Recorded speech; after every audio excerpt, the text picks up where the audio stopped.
back in 2005 when Hurricane Katrina hit the Gulf Coast. I was a American Red Cross disaster relief worker, and I was deployed to Deep East Texas to run one of the shelters, the Red Cross shelters down there. And at the time, there were so many images of animals that had been left behind. So as part of the shelter management I did down there, we had to prepare for Hurricane Rita striking the Gulf Coast as well. And because so many people had been upset about what they'd seen with the animals during Katrina, they brought their animals with them when they came to the shelter in Texas. And we had to figure out what to do. You couldn't separate the animals. We ended up using hotel rooms across the street and making a makeshift shelter for the animals. But that really was the first opportunity I had to see how passionate pet owners other than myself would be about not parting with their animal even in disaster. So at some point I decided what I wanted to do was find a way to help keep families intact when they were going through some kind of life crisis. I started out doing that sort of as a after-school activity when I wasn't working, and it quickly became a full-time activity. So in 2008 there were a lot of newspaper articles that were starting to talk about the economic crisis that was really affecting the country, and a lot of these articles were talking about the hidden, the silent victim, and that was the pets of the families who were going through foreclosure. What was happening was that people were having to leave their home. They were finding a place for themselves on somebody's couch, but that person couldn't take their pet too. And what you heard over and over again people say is, I just need 3 months, I need 6 months, I'm going to be back on my feet, my kids are losing their home, I don't want them to lose their best friend, their dog, their cat as well. And so it felt like all they needed was some kind of bridge strategy, some place for their animals to stay. And really what I started out to do was volunteer with some place that was doing it. I thought surely somewhere someone is doing this kind of work. And in fact nobody was, and really nobody still is. But at the time I thought, okay, what needs to happen? I've been doing social justice volunteer work for 20 years. I know how to start an organization. What is it going to take? Well, we're going to need the actual physical facility. That's what's going to distinguish us, because we're going to be able to take the animals and hold on to them for families. So I put together a board. We got ourselves registered as a nonprofit with the state and with the IRS, and we found this location, and it was kind of perfect. I was looking for 3 acres or more, something residential where people would feel like they were placing their animals somewhere that felt like home.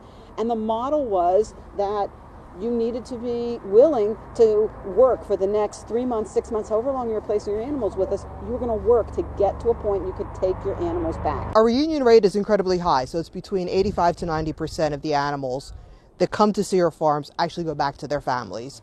So we work really hard to make sure that the families who are looking for our services really need our services, so that they want to keep the family, their animals in their lives, and reunite with them. We encourage families to come visit with their animals, walk the dogs, spend time with the cats, to keep that bond alive and make sure that animals go back to their families, and keep the reunion rates high. The criteria for placing animals with us is that you're going through a life crisis where you need temporary care for your pets. When a family is desperately trying to keep an animal in their life, but due to a life situation is looking at permanent surrender, what do you do in that situation? And so this organization was there saying, okay, instead of having to surrender your pet to a shelter and likely looking at euthanasia because they're an older pet, they're not the cute cuddly kittens or puppies, instead we can be a safety net for that family. So we quickly found, as we were starting Steer Farms, that it wasn't just foreclosure, that there were actually several distinct categories of crises that people were experiencing where they actually wanted to retain their animals, that the emotional support they would get from their animals was really compelling and would help them recover. Those areas are foreclosure or economic crisis, a medical crisis. They need to go into the hospital, they need chemo or stem cell treatment, and they can't be around their animal because they're either in the hospital or the animal can't be in their home with them. Domestic violence situations, shelters will take the women, take the kids, they won't take the pets. And so people will stay in very difficult situations because they're afraid to leave their animals where the animals might become the proxy for the violence they're experiencing and trying to flee. The military. There was a whole lot. We're right near a military base here, and you had a lot of soldiers who were being deployed to Iraq, Afghanistan, and overseas elsewhere, and they were able to have their animals with them on base. And then when they got deployed, they had nowhere who would take them. They want their 6 months. That's all they need, but they want their animals back when they come back. And then natural disaster. I lost everything in that. You know, the worst is the sentimental things. Thank God I didn't not take, I would never leave without my animals, and that's why I was going to stay. So I had 8 feet of water. I'm 5'7", so that's, you know, the refrigerator was floating in the bedroom. The windows were all broken. I mean, I have pictures online somewhere. You're walking around like the Walking Dead after that. When we started, because I came from I understood hurricanes, but it never occurred to me we were going to be serving hurricane victims here in New Jersey when we started. You know, we expected it would be fire, and sure enough, we've had plenty of fire victims who have placed their animals with us. Some flood, we knew that, burst pipes, didn't expect it was going to be hurricane. And then Hurricane Irene hit, and we got a handful. We didn't have that many, but we got a handful. And then Superstorm Sandy hit. So we know that there are always going to be people who need our services. We could have 1, 3, 5, 7 facilities, and every one of them would be full if we had the funds. But what we've done is someone who places their animals with us enters into a contract. That contract says, I expect this is how long it's going to take, up to 6 months. There are exceptions to that, but up to 6 months, I need this amount of time, and I'm going to work toward reuniting with my animal during that period of time. Superstorm Sandy victims or survivors, your bets are off with them. They need so much time because of the situation that they're in. So we have some animals here who have been here since the storm. That's 28 months. And most of those families have been living in temporary shelters themselves for 28 months. So we'll hold the animals for as long as we have to.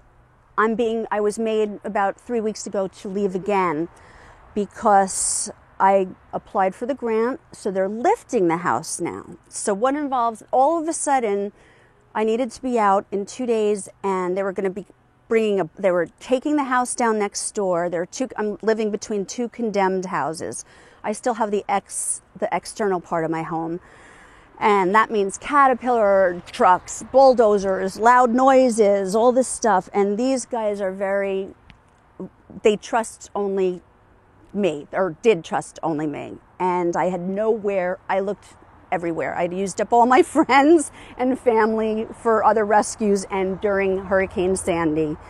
For certain circumstances, we work with families. We provide resources. We have lawyers who work with us, social workers who work with us, real estate agents who will work with us, so that you want to help get the family to a point that they can take their animal back. That's the goal. We have an 85% reunion rate. 85% of the animals go back to their families. If for some reason the family can't take them back, and it happens on occasion, then we'll place them out into adoptive homes, or they get to live out their lives with us. But our goal is to put them back with their families. And then this guy, I was like literally going to social workers, looking for organizations online. No one can take, everybody's too full, everybody's shelter is too full. And I found Laura. I think one of the social workers referred Sear Farms. So I get online and I'm looking at this Sear Farms and I'm thinking, this is too good to be true. This is going to be another dead end. So I guess when you never expect to be homeless when you work so hard, and you're in dire straits because not only was I lost without the home, the contractor was fraudulent, there was no funds, nothing. I had to have volunteers come in to the house, and this place is a lifesaver. I'm not someone who asks for something. I just want to take care on my own. I found Sear Farms. The staff is amazing. They know everyone's names. They know different conditions. Laura, again, the way she responded to me on my email this one night was, they are like, no problem, come in whenever you want to be here. I walk in, everything's cared for. You barely smell kitty smell because they're so kind and conscientious. And they do what's best for each individual cat. They either will keep them, if they're kitties who are insecure, they might be inside. If they're feral, they have these 3 places where the kitties can run in and out. They can be both, and they can be the feral cats that they are. It is an incredible commitment. I mean, it takes a commitment from the community. You'll see that we have a lot of community members here. You need volunteers. The volunteers will do the extra stuff that's needed on the property, or give the extra attention that animals need, whether it's dogs or cats. But I, make sure I match up the right dog with the right person, depending on how much experience or what kind of animal they have at home. So I know that who can handle the bigger dogs and who can handle the smaller dogs. You need staff, and you need sponsors and resources, because in order to be able to provide the service to the client, our client is not just the cat or the dog. Our client is the family unit. So you want to be able to let that family visit with the animal so that they continue to feel connected and want to reunite. They're reminded over and over again how much they love their animal. You want to be able to provide volunteer opportunities so that the cats are getting socialized and they stay really friendly, so that the dogs are getting walked and they're staying used to being handled, so that when they go back to their families, it's as if they were on vacation and they're going back. But that takes a lot of resources. I really wish there were more organizations like Sear Farms, or I wish Sear Farms had the funding in order to expand, not only within New Jersey, but really into other states. Whether every state has some type of population that has people in need, whether it is from a natural disaster or it's losing a job or losing your home to foreclosure, fire, and a large population of our animals are from domestic violence victims. So there's always a need for an organization like this to care for that pet while the family is going through something, and then they get reunited, and we keep families together, and it's something to be very proud of. So for anyone interested in doing it, it's totally worth it, but it is a lot of work.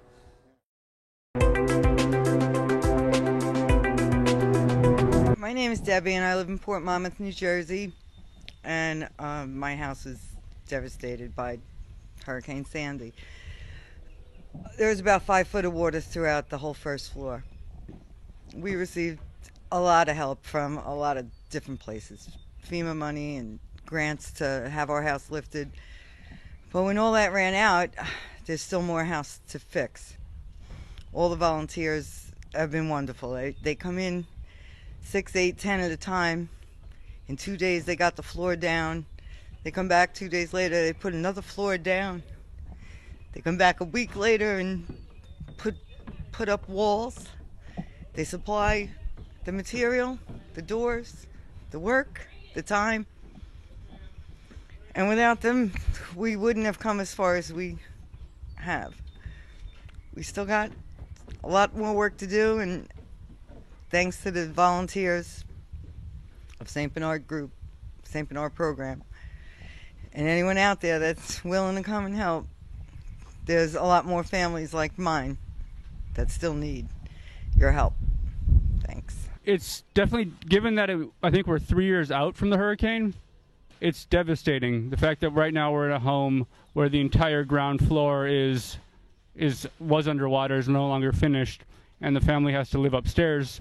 I think that really says it all about the devastation.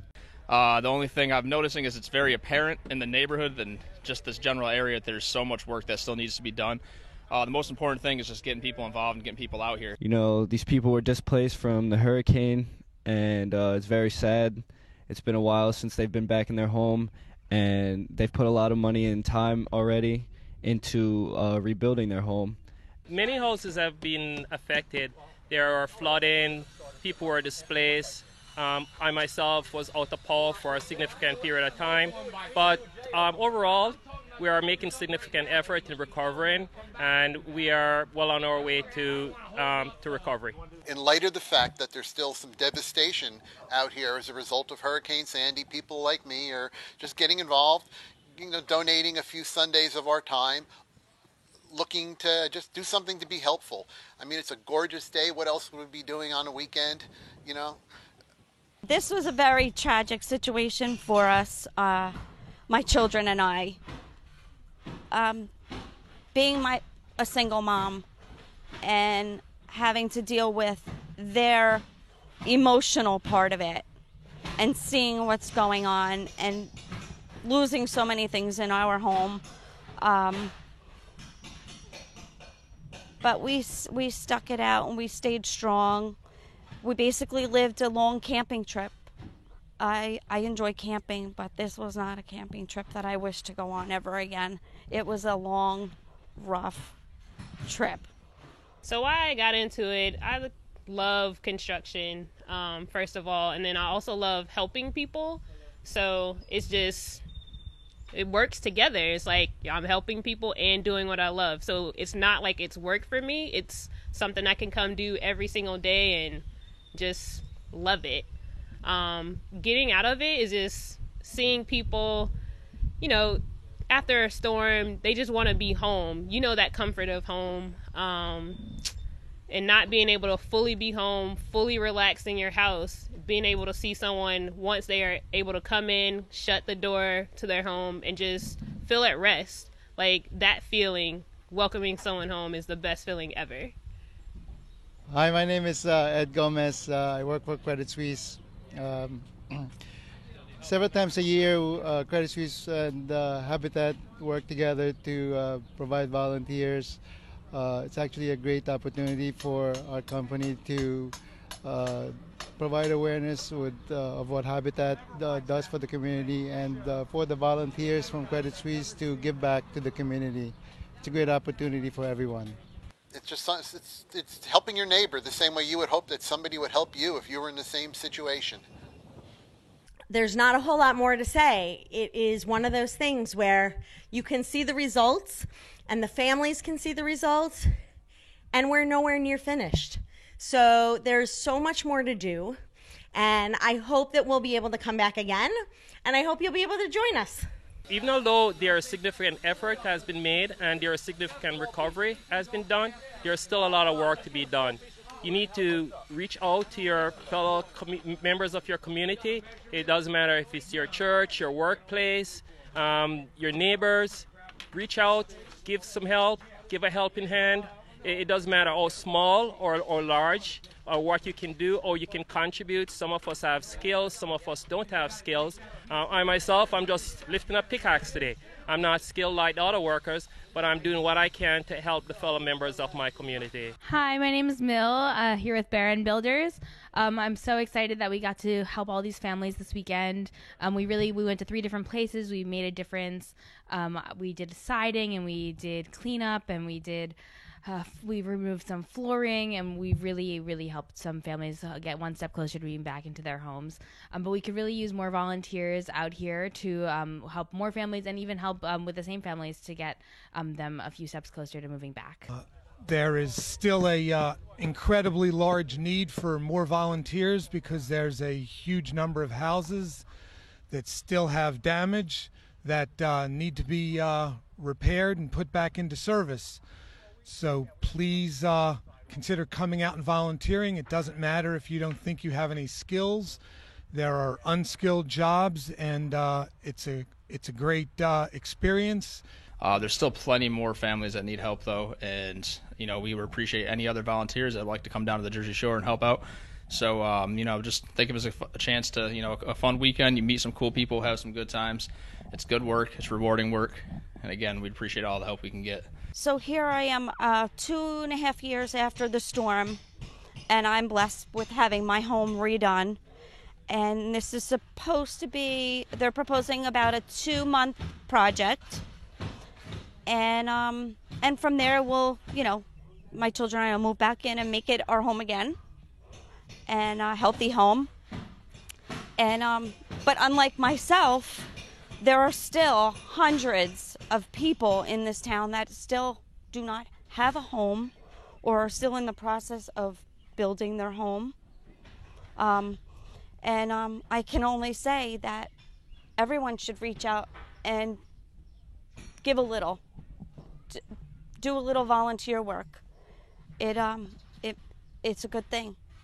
It's something that is so needed in this town, and I'm going to step forward myself and put my hands in there, because I see what wonderful things these people are doing for me. I see what they're doing all around town still to this day, and this is not even close to the end for Union Beach. So we have a couple of years, several years to come before our town is really back in business and everybody is comfortable in their home. With the help of volunteers, it relieves some of that stress and it gets them back into their homes quicker.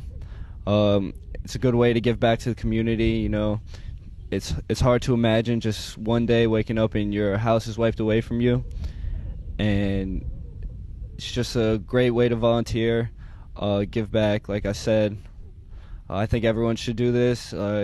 Helping other people out is the best joy that you can get, and the most fulfilling and long-lasting. There's an incredible amount of work that still needs to be done. We would love it if more people came down to help, because there's countless people that still need help. It's very rewarding work, and you can learn something. So please come out and help, as we've done. It's been a wonderful experience. The reality is that disaster recovery is broken in America, and disasters are going to continue to happen in communities all across the country. And I'm so proud to be a part of an organization that is committed to expanding into new communities to meet the needs where they're at, and to be a part of activating passionate people from across the country in getting involved in creating solutions for those homeowners.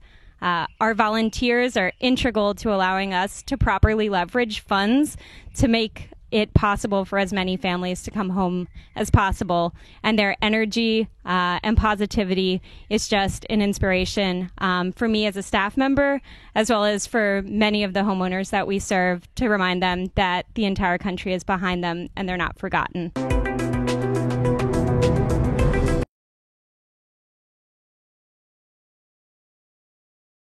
We responded to Sandy in a couple of different ways. First was prepping. When we went into Sandy, we were prepping to care for the animals that were in our care if the hurricane was going to strike us here. And that was the consideration that was being made. We have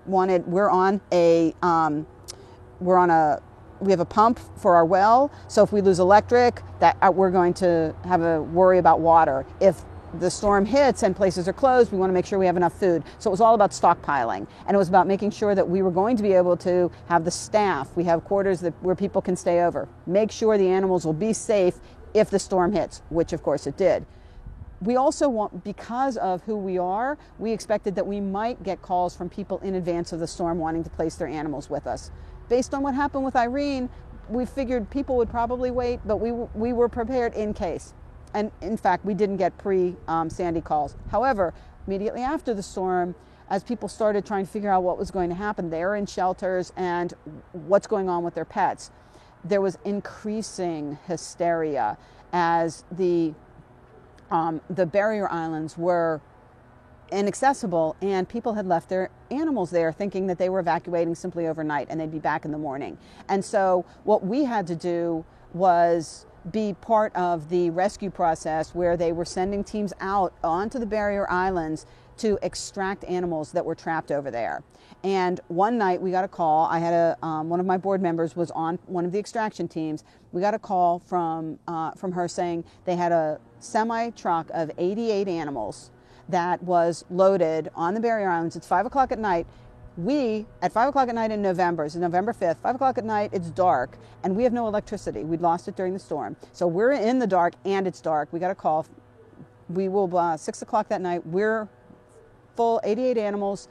Can you take them? Can you take us?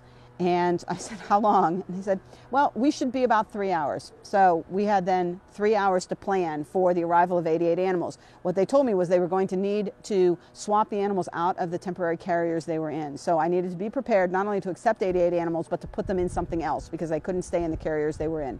So in that time, we got volunteers. We used the RV on the site, prepped it as a triage unit, and we started getting ready. And when they arrived, it was everywhere was black, and you could see them coming because they had a police escort. So you saw the sirens approach. The semi got to the head of the driveway, couldn't make the turn, and so they had to stop there. And then you had police officers carrying animals down 2 by 2 our long driveway, placing them on the ground. They would go in, we would take them in, triage them, get them into one of our carriers, move them out, and the carriers would go back to the truck. In all, by about 1 o'clock in the morning, all of the animals had been taken out of the semi, and then the families started arriving because families had heard that we were going to be a receiving station, and so. For some families, we didn't have their animals, but for some we did. Sadly, for some we had 1, but not 2. That they knew they had left 2 cats and only 1 was found in the home, or circumstances like that. But by the end of the night, we had processed all 88 animals, and we had tucked 50 of them onto the ground so that they could be safely secured. And then for the next many months, most of those animals stayed with us because their owners were in temporary shelters. But gradually over time, and so they sort of converted into our traditional model, and then gradually over time, the animals were reunited with their families.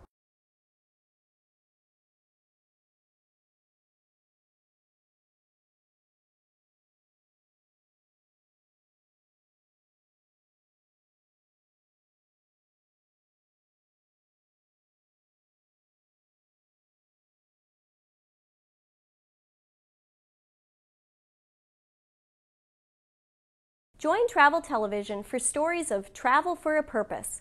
Volunteers working behind the scenes to encourage volunteerism around the globe. In each monthly episode, you will travel around the globe and see how you can become a part of those making a difference in areas ravaged by disasters.